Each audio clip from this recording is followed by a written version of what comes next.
কবিতার নাম বহু।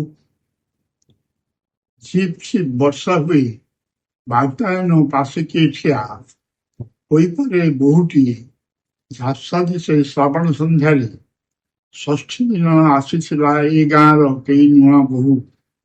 ସେଦିନ ବି ବର୍ଷା ଥିଲା, ଲୁହ ସବୁ ମିଶିଲା ପାଣିରେ। କେତେ ହସ କେତେ ଥଟ୍ଟା ଦୁଇ ପ୍ରାଣ ଏକାଠି ହୋଇଲେ, ଯେତେ କାନ୍ଦ ଯେତେ ଲୁହ ତାହା ସବୁ ବର୍ଷାରେ ମିଶିଲା। ଦେହରେ ଯେ କେତେ ରୋଗ କେବେଠୁ ନେଲାଣି ଆଶ୍ରୟ, ମୁଡ଼ି ପିଟି ଛାତି ପିଟି ଆଖିକୁ ଯେ ନିଦ ନାହିଁ ହେଲା। ଚୁପଚାପ କେତେ କଥା ଗାଁରେ ସେ ବନ୍ଧ ତୁଠରେ, ବୋହୂମାନେ ରୁଣ୍ଡ ସବୁ ଆଉ ଇଏ ହୋଇନି ସକାଳ, ଆଉ ଟିକେ ଗଲା ପରେ ଭଣ୍ଡ ହେବ ସମସ୍ତ କଳ୍ପନା, ସେଇଠିକି ସେଇଠାରେ ପହଞ୍ଚିବ ଭଲ। ଆଉ ଦିନ କେଇଟାରେ ସେ ଯିବେ କେଉଁ ଦୂର ଦେଶେ, ମନ ହୁଏ ହାଇ ପାଣି ସେଦିନଟା ନ ଆସନ୍ତା ପରେ। କବିତା ସତ।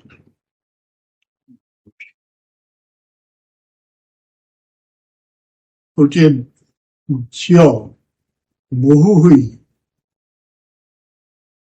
ଗୋଟାଏ ଝରକା ପାଖରେ ଠିଆ ହେଇଛି। ବର୍ଷା ହଉଛି, ତାର ମନେ ପଡୁଛି ସେ ବିବାହ ଦିନ ବି ବର୍ଷା ହଉଥିଲା। ଆଉ ସେଦିନ ସେ ବୋହୂ ହୋଇ ଗଲା ବେଳକୁ ସମସ୍ତଙ୍କ ଆଖିରେ ଲୁହ ଥିଲା, ତା ନିଜ ଆଖିରେ ବି ଲୁହ ଥିଲା। କିନ୍ତୁ ଏ ସବୁ ଲୁହ ଏ ଯୋଉ ବର୍ଷାର ପାଣିରେ ଧୋଇ ହେଇଗଲା।